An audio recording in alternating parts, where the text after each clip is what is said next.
soyez miséricordieux. C'est un enseignement de Jésus qui n'est pas facile à comprendre. Et ces versets-là, revenez ces derniers jours en permanence, je sentais qu'il fallait fouiller ça. En Luc 6, 35-38, voilà ce que nous dit Jésus. Aimez vos ennemis, faites du bien et prêtez sans rien espérer, et votre récompense sera grande, et vous serez fils du Très-Haut, parce que lui est bon envers les ingrats et les méchants. Soyez miséricordieux comme votre Père est miséricordieux. Donc il faut être comme Dieu. Et la difficulté, c'est ce qu'on entend partout, c'est une sorte d'amour universel, et pourtant ce n'est pas du tout ce que nous montre le Nouveau Testament. Parce que là, dans le début de l'enseignement, il nous dit ne soyez pas comme les hommes. Et ça continue, et c'est vraiment l'axe central. Sauf que l'amour universel, il y a un certain nombre d'hommes qui le font, en fait. Et l'enseignement continue, ne jugez pas et vous ne serez pas jugés, ne condamnez pas et vous ne serez pas condamnés, absolvez et vous serez absous, donnez et vous sera donné. On vous donnera dans votre sein une bonne mesure pressée, secouée, débordante, car dans la mesure dont vous mesurez, il vous sera mesuré en retour. Donc c'est vraiment, ne faites pas comme les hommes. Et on retrouve le podcast précédent avec Samuel. Samuel qui appliquait, qui vivait chaque parole de Dieu, il ne laissait tomber à terre aucune parole de Dieu, parce que son nom, Elohim, n'était pas dans le sens Elohim, nom de Dieu, mais véritablement être comme Dieu, comme Jésus. Et c'est vraiment ce modèle-là que Jésus nous montre. À l'inverse, on trouve un certain nombre de textes qui ont été rajoutés pour détourner en fait de cet enseignement-là. Je pense notamment à 1 Timothée 2, 3, 5, car cela est bon et agréable devant Dieu notre Sauveur, qui veut que tous les hommes soient sauvés et parviennent à la connaissance de la vérité. On va le voir plus loin, plusieurs passages qui nous disent en fait strictement l'inverse. Donc là, c'est l'amour universel en fait. Et ça continue, car il y a un seul Dieu et un seul médiateur entre Dieu et les hommes, Jésus-Christ, homme. C'est faux, parce que le médiateur entre Dieu et les hommes, c'est l'Esprit. C'est l'Esprit qui a équipé Jésus, qui lui a permis de faire tout ça, c'est ça notre modèle, et Jésus nous a envoyé qui? Le médiateur, l'Esprit. Le seul médiateur, c'est toujours l'Esprit. Jésus est celui qui a permis tout ça. Donc, quand on fait ce genre d'enseignement, on enlève l'Esprit de l'équation, et on va le voir, à chaque fois, ils enlèvent l'esprit de l'équation pour pouvoir être très charnel ou faire comme d'autres spiritualités. Un homme qui devient une divinité, ça n'a plus rien à voir avec l'esprit. Voilà, c'est comme les païens, c'est comme les demi-dieux, si vous voulez. Donc il faut l'adorer.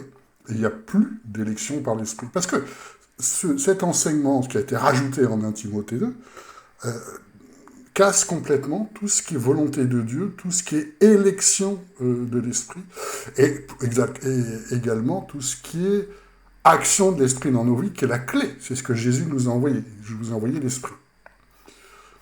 Alors, miséricordieux, en grec, oiktiermon, en fait, on ne le retrouve que 2 fois dans le Nouveau Testament. Là, dans le passage que je vous ai indiqué, et aussi en Jacques, versets 5, 10 à 11, « Frères, prenez comme modèle de souffrance et de patience les prophètes qui ont parlé au nom du Seigneur. Voici, nous déclarons bienheureux ceux qui ont enduré avec patience. Vous avez entendu parler de la patience de Job, et vous avez vu à la fin que ce que le Seigneur lui accorda, car le Seigneur est plein de compassion et miséricordieux. » Et là, vous voyez que quand on parle de miséricorde dans le Nouveau Testament, là, miséricordieux, on recentre sur par rapport à l'esprit, par rapport aux autres dans l'Église. On n'est plus dans l'amour universel du tout. Parce que là, il nous parle bien du modèle de souffrance des prophètes. Et là, il nous parle de l'exemple de Job qui suivait la volonté de Dieu. Donc, on n'est pas dans le côté hippie que l'on voit dans un grand nombre de doctrines d'Église. Et d'ailleurs, quand ils disent dans le texte « Le Seigneur est plein de compassion et miséricordieux », en fait, dans le texte grec d'origine, c'est à chaque fois plein de miséricorde. Donc c'est plein de miséricorde et miséricordieux. Après, c'est difficile à traduire en français, mais c'est vraiment là la miséricorde qui est mise en avant. La question aussi, c'est est-ce que la miséricorde, c'est la compassion? Parce qu'on retrouve aussi dans les Bibles Louis II, souvent, ils ont dit, voilà, c'est la compassion, c'est l'amour. Sauf qu'il y a quand même des variantes dans le Nouveau Testament et dans le grec qui est un petit peu plus subtil que ça. En fait, la miséricorde, c'est éléos en grec.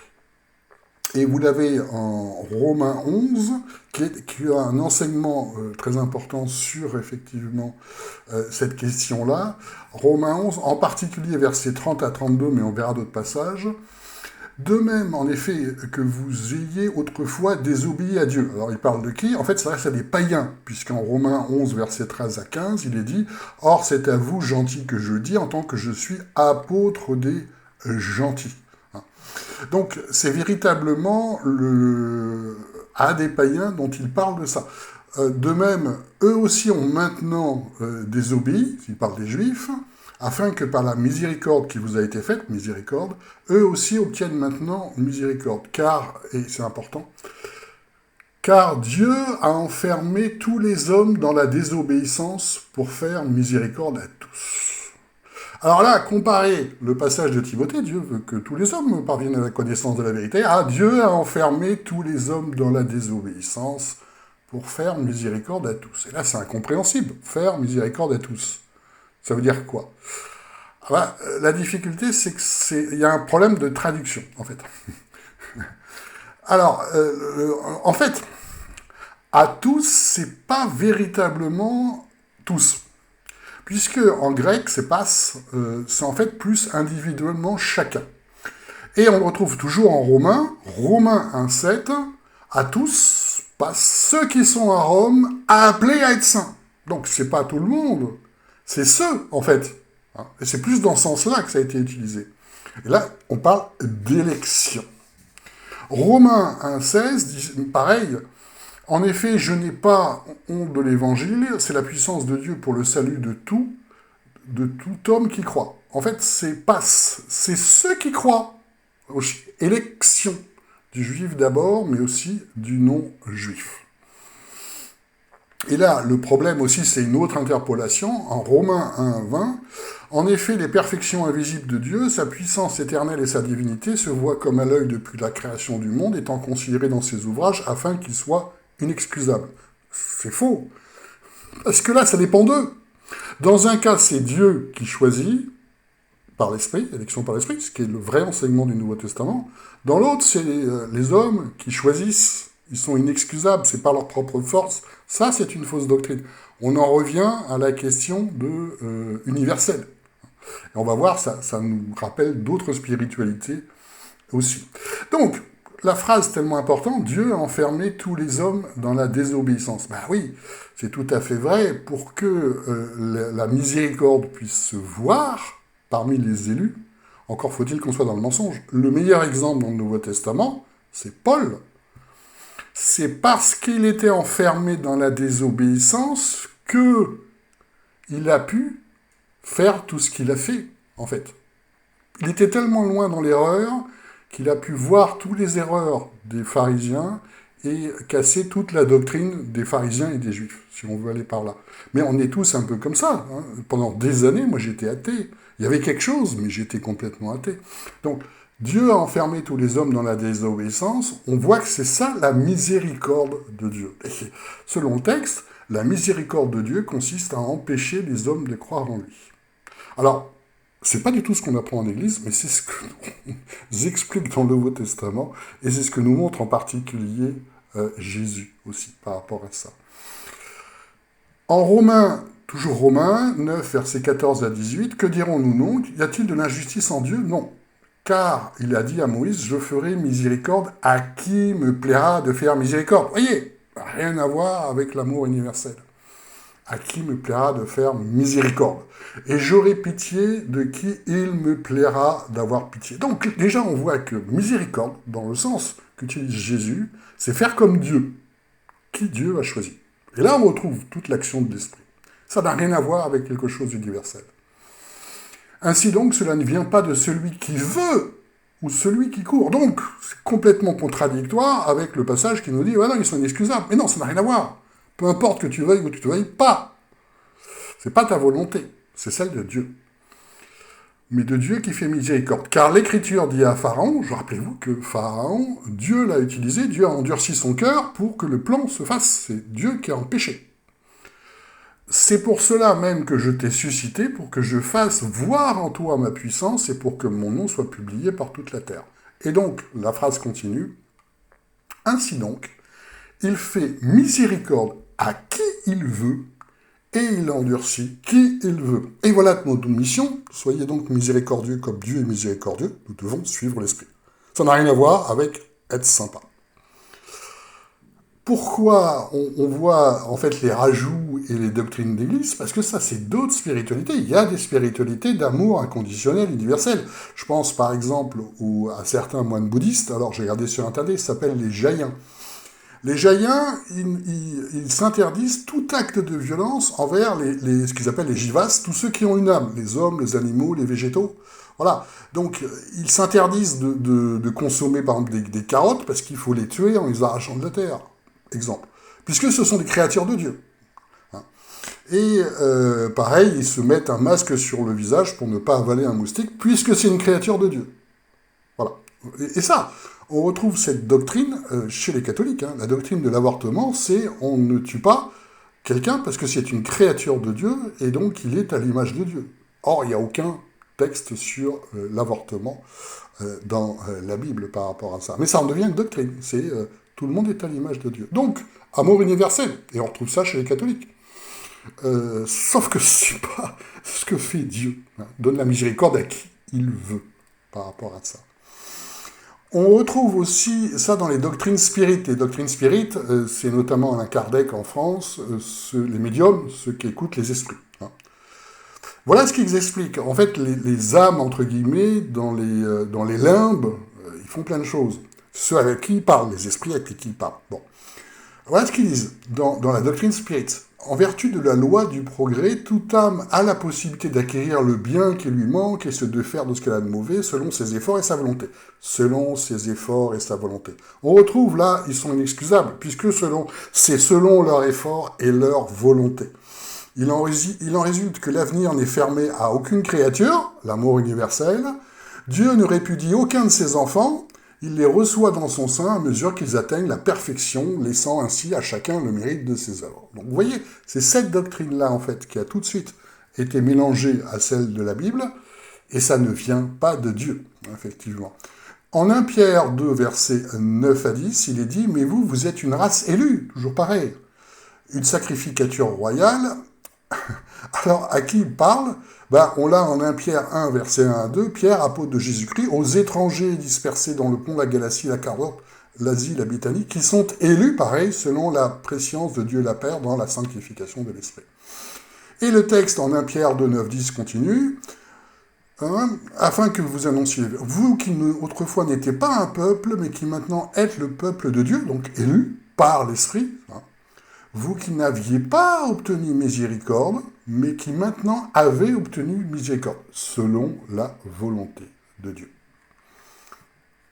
Donc, on retrouve aussi une variante dans le Nouveau Testament qui est le mot compassion. Et un passage qui est tout le temps cité dans les églises, c'est le fameux passage de multiplication des pains, Marc 6, versets 32 à 38, ils partirent donc dans une barque pour aller à l'écart, dans un endroit désert. Beaucoup de gens les virent s'en aller et le reconnurent, de toutes les villes, on a couru à pied, etc. Quand il sortit de la barque, Jésus vit une grande foule et fut rempli de compassion pour eux, parce qu'ils étaient comme des brebis qui n'ont pas de berger, et il se mit à enseigner beaucoup de choses. Donc voilà, dans les églises, on vous dit ça, on vous dit qu'il faut faire le modèle de Jésus, nous aussi on a compassion, donc on va enseigner, prêcher, prêcher, prêcher. Le problème, c'est que c'est pas du tout ce que dit le texte. Pourquoi? Parce que ça, c'est faire selon le plan de Dieu, la compassion, qui est à peu près équivalent à la miséricorde, selon le plan de Dieu, mais Jésus ne dit pas prêcher, prêcher, prêcher tout le monde par amour. Pourquoi? Parce que là, c'est selon le plan de Dieu, avec les pains et les poissons. Donc il y a un miracle qui est fait. Et vous retrouverez que les milliers de personnes qui étaient là, on n'entend plus jamais parler, il est probable qu'il n'y ait plus aucun fruit. Mais Dieu est passé par Jésus, selon sa miséricorde, pour montrer ce miracle. Exactement comme il est passé par Pharaon, cette fois-ci pour l'endurcir, pour montrer son action par rapport à Moïse. Là, c'est pareil sur ces hommes. Évidemment, qu'est-ce qu'ils font? Ils vous sortent le petit passage, voilà, ils prêchent, parce qu'il avait la compassion, il faut faire pareil. Ah, non, bien sûr que non. Puisqu'en Matthieu 14, versets 13 à 17, qui reprend le même passage, Donc Jésus, l'ayant appris, se retira de là sur une barque en lieu désert, et les foules l'ayant su le suivirent à pied de diverses villes. Et étant sorti, il vit une grande multitude, la foule, et il fut ému de compassion envers eux, même mot, et il guérit leurs malades. Pareil, la guérison des malades dans le Nouveau Testament, c'est pas lié au fait qu'automatiquement ils se convertissent. La femme qui avait des pertes de sang, on ne sait pas ce qu'elle est devenue. Les lépreux, la plupart sont partis. L'aveugle, on ne sait pas. C'était pour montrer l'action de Dieu. C'est pas un modèle. C'est au jour d'aujourd'hui, moi je ne vais pas dans les rues pour guérir ceux aux qui j'ai pitié, entre guillemets, parce que c'est une pitié humaine. Et quand j'ai pas le feu vert de Dieu, j'ai pas le feu vert de Dieu. On voit que c'est un plan, cette compassion-là. Et le grand problème, c'est que s'il disait on doit faire comme Jésus, très bien, faites comme Jésus. Commencez par guérir toute l'Église, premièrement. Deuxièmement, faites-nous un miracle, puis vous pouvez commencer à prêcher. Ah ben non, on préfère prêcher. Ah ben oui, ça c'est sûr, tout le monde peut le faire. C'est juste un discours par la raison, il n'y a aucun problème. Donc vous voyez comment on détourne le modèle de Jésus et le plan de Dieu, là, qui s'opérait pour ce miracle, en quelque chose de charnel, ben, il n'y a plus qu'à prêcher. Et voilà le problème.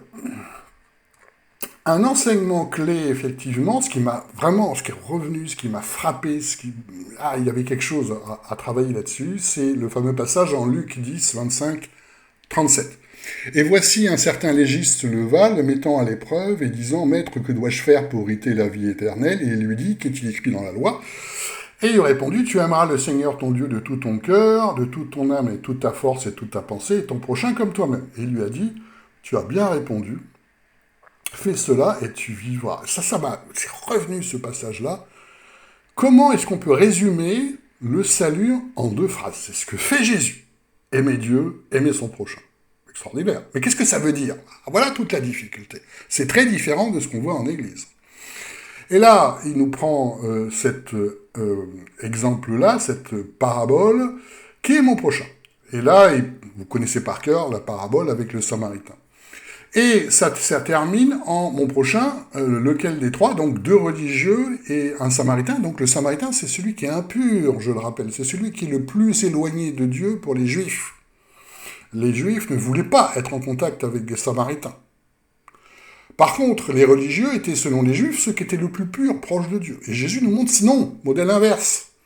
Celui qui fait la miséricorde de Dieu, c'est le Samaritain, l'impur, tandis que ceux qui croient purs sont impurs. Voilà, c'est ça cette parabole. Parce que ce passage se termine, c'est celui qui a exercé la miséricorde, Éléos, envers lui, mais Jésus lui dit, va et toi fais de même. Ça veut dire que fais comme Dieu par rapport à ça. C'est-à-dire que ça n'a rien à voir avec la religion, ça a tout à voir avec le fait de marcher par l'esprit. Parce que dans cet exemple-là, le Samaritain a fait l'action de l'esprit. C'est ça la clé de la miséricorde, d'accord? Donc, quand on entend ces passages-là, parce que j'ai écouté un théologien qui expliquait, voilà, ce qu'il faut apprendre aux jeunes chrétiens, aimer Dieu de tout ton cœur, donc louange et adoration. Non, faux. Et bien sûr, hein, c'est la parole de Dieu, il faut aimer la parole de Dieu. Non, c'est pas ce qu'il dit, en fait. Donc, quand il nous dit louange, adoration, étudier la Bible, je suis désolé, les musulmans font pareil. Louange, adoration, étudier le Coran, ils font. Les Juifs font pareil, ils sont même bien plus forts que les musulmans, on l'a vu dans nos formations, en termes de louange et d'adoration. Parce qu'on ne nous parle pas d'adoration, en fait. On nous parle de faire comme Dieu, comme Samuel, en fait. Et comme Jésus, bien sûr. Matthieu 5, versets 7 à 9, voilà l'autre passage sur les miséricordieux. Heureux les miséricordieux, parce qu'ils obtiendront miséricorde. Heureux ceux qui sont purs de cœur, parce qu'ils verront Dieu. Heureux ceux qui procurent la paix, parce qu'ils seront appelés fils de Dieu. C'est puissant. Remarquez une chose. Jésus ne dit pas heureux les croyants. Non. Il ne dit pas non plus heureux ceux qui connaissent la Bible. Non. Parce que c'est pas son enseignement. C'est ce que disent les églises. Mais c'est pas son enseignement. Il dit « Heureux ceux qui manifestent l'Esprit de Dieu ». Et c'est ça tout l'enseignement de Jésus, tout l'enseignement de Paul, et tout ce que nous devons faire. Heureux ceux qui manifestent l'Esprit de Dieu. Je rappelle le passage, heureux les miséricordieux, parce qu'ils obtiendront miséricorde. Donc ceux qui font la volonté de Dieu par l'Esprit, ils obtiendront miséricorde, parce qu'ils suivent l'Esprit. Heureux ceux qui sont purs de cœur, parce qu'ils verront Dieu. Ceux qui sont purs de cœur, on ne peut pas être purs de cœur par nous-mêmes, mais uniquement parce qu'on les renouvelle par l'Esprit. Parce qu'ils verront Dieu. Heureux ceux qui procurent la paix, parce qu'ils seront appelés fils de Dieu. Procure la paix, on ne peut pas procurer la paix aussi humainement parlant. En fait, ce passage nous parle d'une seule chose, heureux ceux qui marchent par l'Esprit. Et c'est tout ce que nous devons faire. D'ailleurs, quand on parle de miséricorde, Jacques fait un enseignement là-dessus. Jacques 3, 17, 18. Au contraire, la sagesse d'en haut est premièrement pure, pacifique, modérée, douce, pleine de miséricorde et de bons fruits, sans duplicité, sans hypocrisie. Le fruit de la justice se sème dans la paix pour ceux qui procurent la paix. Alors évidemment, dans les églises, ils disent comment on peut faire par nous-mêmes. On ne peut pas. Si tu n'es pas conduit par l'esprit, tu fais le mal. Même si tu souris à ton voisin, même si tu donnes 10 balles au clochard, même si tu as l'air sympa. Tu fais le mal. On ne peut faire que par l'esprit, et tout ce que nous recherchons, c'est la marche par l'esprit. Et remarquez que Jacques, sur l'enseignement, effectivement, où il reprend « Tu aimeras ton prochain comme toi-même », il le centre, comme en fait tous les enseignements du Nouveau Testament, sur ce qui se passe les uns pour les autres. Et non plus un amour universel, comme on l'entend partout. En Jacques 2, verset 1 à 10, si en effet il entre dans une assemblée un homme avec une bague d'or, etc. Voilà, c'est pas à l'extérieur, c'est là ce qui se passe. Et donc il continue, voilà, accomplis la loi royale, tu aimeras ton prochain comme toi-même, et si vous faites acceptation de personne, vous commettez un péché, etc. C'est-à-dire, marchez par l'esprit et pas par la chair. Ne faites pas comme les hommes. C'est ça tout son enseignement. Mais c'est centré sur les uns pour les autres, véritablement. Donc, qui est ton prochain ? On voit comment, en fait, les apôtres, et en particulier Jacques, Pierre et les autres, l'enseignent. C'est ton prochain, c'est véritablement celui qui est conduit aussi par l'esprit. Et toi-même, tu dois avoir le faire comme Dieu. Soyez miséricordieux comme Dieu est miséricordieux. Et pas comme les hommes. Et c'est ça, tout le cœur de l'enseignement d'être miséricordieux. Jacques de 18, si quelqu'un dira « Tu as la foi et moi j'ai les œuvres, montre-moi ta foi sans les œuvres et je te montrerai ma foi par mes œuvres. » C'est toujours la manifestation de l'esprit. Et Paul nous dit, en cet enseignement clé, que je répète souvent, Galates 5, 13, 18, « Vous avez été appelés à la liberté, ne faites pas cette liberté un prétexte de vivre selon la chair. Soumettez-vous les uns aux autres par la charité, c'est-à-dire on se soumet les uns aux autres selon l'amour de l'esprit, parce qu'on voit en l'autre l'action de l'esprit. C'est pas on sourit à son voisin et on est d'accord avec le pasteur. Ça n'a rien à voir avec ça. Ça, c'est charnel. Toute la loi est accomplie dans une seule parole, tu aimeras ton prochain comme toi-même. Mais si vous mordez et vous mangez les autres, prenez garde que vous ne soyez détruits les uns et les autres. D'ailleurs, on voit dans ce passage, c'est intéressant, la vache, ça se passait super mal dans les églises. Il parle de mordre et de se détruire les uns les autres. D'accord ? C'est-à-dire que les églises commençaient à chuter, véritablement. Les églises de Paul ont commencé à chuter, et on voit la conclusion en Apocalypse, chute généralisée, quoi, véritablement. Parce que c'est ça, le modèle. Donc, ça nous montre aussi à quel point c'est difficile de marcher par l'esprit et pas par la chair, et de revenir aux anciennes doctrines, etc., etc. Et je dis donc, marchez par l'esprit, vous n'accomplirez pas les désirs de la chair, car la chair a des désirs contraires à ceux de l'esprit, et l'esprit est contraire à ceux de la chair, et ces deux choses sont opposées l'une à l'autre, afin que vous ne fassiez point les choses que vous voudriez. Donc, quand on veut, c'est souvent un raisonnement. Il faut faire énormément la différence entre je veux, je fais un raisonnement et je conclus, comme souvent partout en église, d'où le fait que je pointe toujours l'expression « Dieu m'a mis à cœur », c'est pas dans le Nouveau Testament, Dieu m'a mis à cœur, ça c'est dans les églises. C'est-à-dire, j'ai envie, mais je dis que c'est Dieu. J'ai envie de prêcher, je dis que c'est Dieu. J'ai envie d'être pasteur, je dis que c'est Dieu. Dieu m'a mis à cœur. Et c'est faux. Parce que le fait d'être poussé par l'esprit est très différent. On apprend, c'est l'objet des accompagnements et des formations, on apprend ça. Mais c'est pas la même sensation que vouloir, simplement. C'est ce que dit Paul, d'ailleurs. Que si vous êtes conduit par l'esprit, vous n'êtes pas sous la loi. Donc c'est totalement déconnecté, cette conduite de l'esprit, du fait de connaître les commandements. Vous voyez la différence, l'énorme différence de ça. Donc, dans cet enseignement-là, quand on parle de « tu aimeras ton prochain comme toi-même », pareil, on revient les uns pour les autres dans l'esprit. Et non pas pour l'extérieur. Donc, miséricordieux, c'est véritablement faire comme Dieu, c'est-à-dire marcher par l'esprit.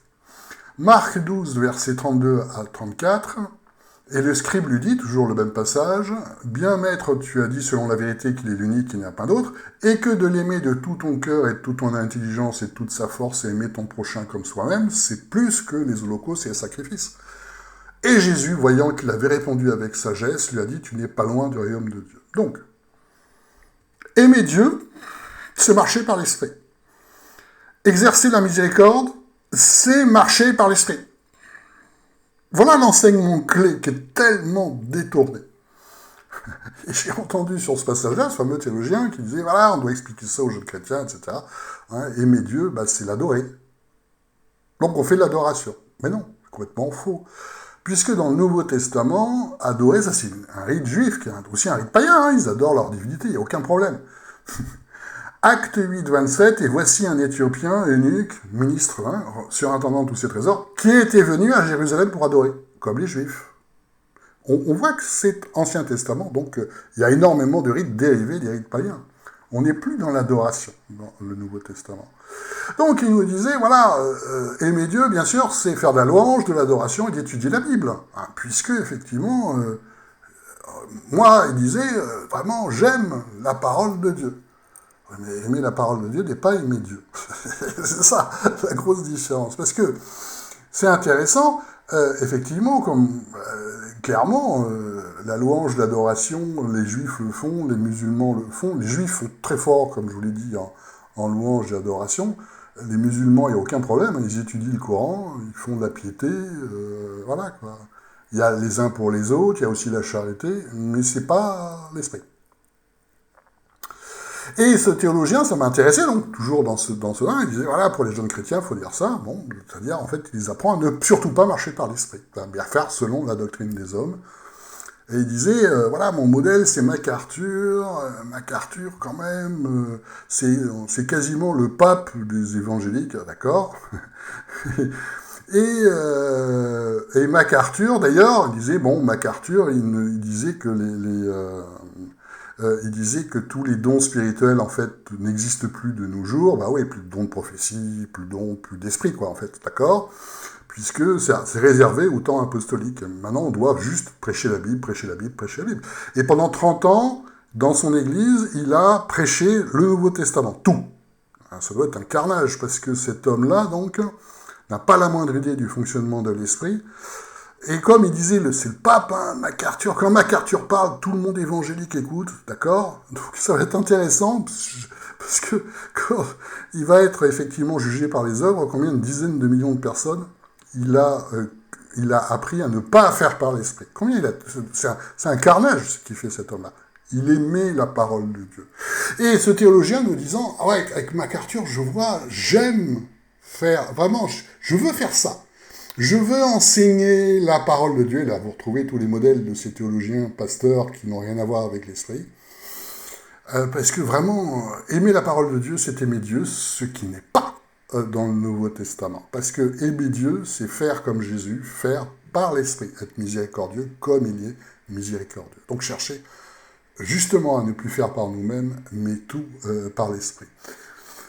Pourquoi on dit ça ? Parce que Paul, en fait, il dit pas, vous avez bien appris la Bible, mais il se réjouit des fruits. En Colossiens, verset 9-11, c'est pour cela que nous aussi, depuis le jour où nous avons entendu parler, nous demandons que vous soyez remplis de la connaissance de sa volonté en toute sagesse et intelligence spirituelle, afin que vous marchiez d'une manière digne du Seigneur, pour lui plaire en toutes choses, portant du fruit en toute bonne œuvre et croissant dans la connaissance de Dieu, étant fortifié en toute force par sa puissance glorieuse pour être rempli en tout de patience et de douceur avec joie. Ça n'a rien à voir avec connaissez la Bible. Je vous rappelle que les 500 000 Juifs connaissaient très bien la Bible. Et seulement 12 disciples ont été choisis par Jésus. Parce que, quand il dit « soyez remplis de la connaissance de sa volonté », c'est pas « je connais le verset » ou « je comprends le verset », c'est « je vis ça ». Je vis ce que nous dit Jésus, je vis ce que nous dit Paul. Pour ça qu'il dit en toute sagesse et intelligence spirituelle, afin que vous marchiez d'une manière digne du Seigneur, pour lui plaire en toutes choses, faire comme lui, en fait. Portant du fruit en toute bonne œuvre et croissant dans la connaissance de Dieu. Croître dans la connaissance de Dieu, c'est pas croître dans la connaissance de la Bible. C'est croître dans le fait de vivre par l'Esprit. C'est totalement différent, en fait. Je vous rappelle que l'enseignement clé du modèle du Nouveau Testament, c'est en Jérémie 31, versets 33 à 34. « Car voici l'alliance que je traiterai avec la maison d'Israël. Après ces jours-là, dit l'Éternel, je mettrai ma loi au-dedans d'eux et je l'écrirai sur leur cœur. Et je serai leur Dieu, ils seront mon peuple. Aucun d'eux n'enseignera plus son prochain ni aucun son frère en disant « Connaissez l'Éternel », comme les théologiens, comme les pharisiens, car ils me connaîtront tous, donc ils seront tous guidés par l'Esprit. Voilà la prophétie. Donc, on entend partout, ah oui, mais pour appliquer un verset, il faut d'abord le comprendre. Non. On peut tout à fait, en fait, vivre ce qu'on nous dit dans le Nouveau Testament quand on est habitué à marcher par l'Esprit. En fait, parce que le problème, il faut le comprendre, c'est qu'on passe un temps considérable à être dans des raisonnements, et ça peut être vite compliqué. Alors, j'ai pas dit qu'il faut non plus rien capter à ce que nous dit Jésus, sinon on ne ferait pas de formation. Mais la phrase, pour appliquer un verset, il faut d'abord le comprendre, n'est pas dans le Nouveau Testament. Parce que c'est pas ça, marcher par l'Esprit. Parce que tu es censé avoir suffisamment d'esprit de vérité pour pouvoir vivre ce verset sans le connaître. C'est ça la clé de la marche par l'Esprit. Jésus ne dit pas connaissez par cœur mes commandements, mais soyez comme un petit enfant qui ne réfléchit pas, qui ne comprend pas, mais qui le vit.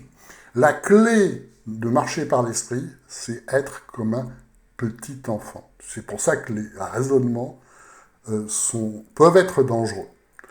Alors, ils peuvent aussi être bons dans un sens. Pourquoi on fait de la formation? Pourquoi Dieu m'a appelé à faire ça, etc., etc. Parce que c'est tout à fait vrai que pour écouter l'Esprit, pour être comme un petit enfant, justement, on a absolument besoin de changer toutes les poutrelles qui empêchent l'action de l'Esprit dans la tête. Ça sert à ça. Une partie vient du monde, l'autre partie vient des églises, de toute façon, ce qui vient des églises, en général, ça vient du monde. Donc, les fausses doctrines, les idées, les raisonnements, tout ce qu'on a vu précédemment et dans toutes les formations, vous empêchent de marcher par l'Esprit. Donc, vous pourrez effectivement grandir dans l'Esprit, puisque les 5 ministères, c'est la stature parfaite du Christ, qu'à partir du moment où il y a un renouvellement d'intelligence très important. Dans ce sens-là, on fait des podcasts, des formations, on approfondit. Oui. Mais la finalité, c'est pas d'aimer comprendre, mais d'aimer vivre par l'Esprit. Et ça n'a rien à voir. N'oublions pas que dans 2 Corinthiens 10:5, Paul nous dit, on enlève les raisonnements qui empêchent la connaissance de Dieu. C'est ça ce que l'on fait. Et voyez que, attention au danger de vouloir trop comprendre par nous-mêmes, là on s'éloigne de ça, puisque c'est un raisonnement, en fait.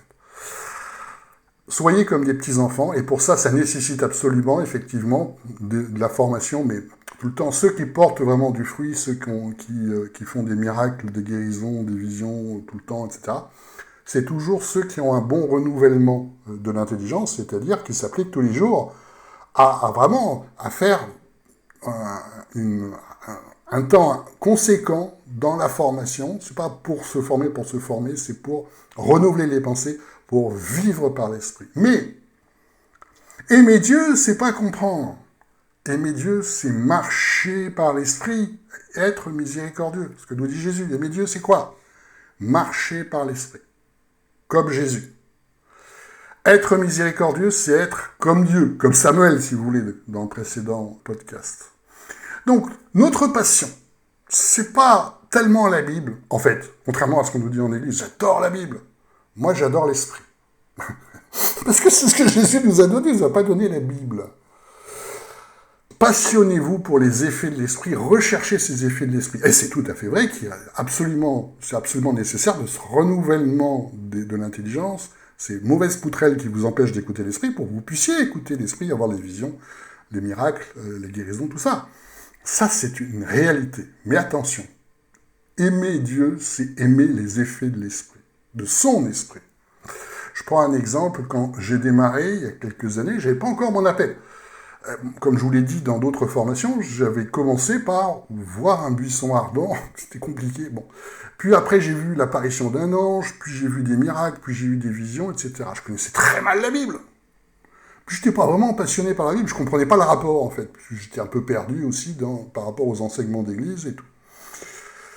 Je me suis véritablement plongé de plus en plus dans la Bible et le Nouveau Testament en particulier, parce que j'ai vu que ça m'aidait à développer cette expérience-là. En fait, aimer Dieu, c'est se passionner pour les effets de l'esprit.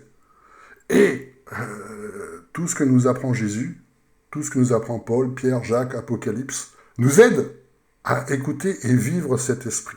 Passionnez-vous pour l'esprit, être conduit par l'esprit, toutes ces manifestations, et là vous aimerez Dieu. Et là vous serez miséricordieux comme Dieu. Parce que vous faites plus selon la chair, selon les raisonnements, mais vous faites selon l'esprit, et c'est tout ce que veut nous dire Jésus.